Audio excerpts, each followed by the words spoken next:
Moyo ulio mzima ni afya ya mwili, bali husda ni ubovu wa mifupa. Huu ndio ujumbe wangu kwako siku ya leo, rafiki yangu. Unatoka kwenye neno la Mungu, Mithali sura ile ya 14 na mstari ule wa 30. Tunapozungumzia moyo ulio na uzima, ya kuwa ni afya ya mwili, ni moyo wa namna gani? Huu ni ule moyo ambao unaridhika na kile kidogo ambacho Mungu ameubariki nao, ukiamini kesho ipo. Ni moyo ambao unasema leo nina chumba kimoja, ninaamini kesho nitapata zaidi ya chumba kimoja au kuwa na nyumba nzima. Kwenye hicho chumba kimoja unakuwa na furaha, unakuwa na utulivu, unakuwa na amani. Mwili wako automatically unakuwa na afya. Wakikuona wanasema hakika umebarikiwa.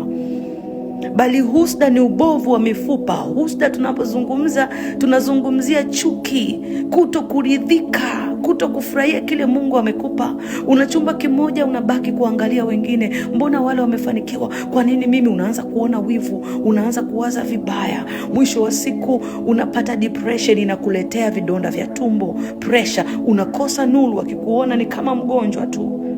Wengine wanasema atakufa lini? Sio kwamba unaumwa, ila kwa sababu haujaridhika, haufurahii mafanikio ya watu wengine.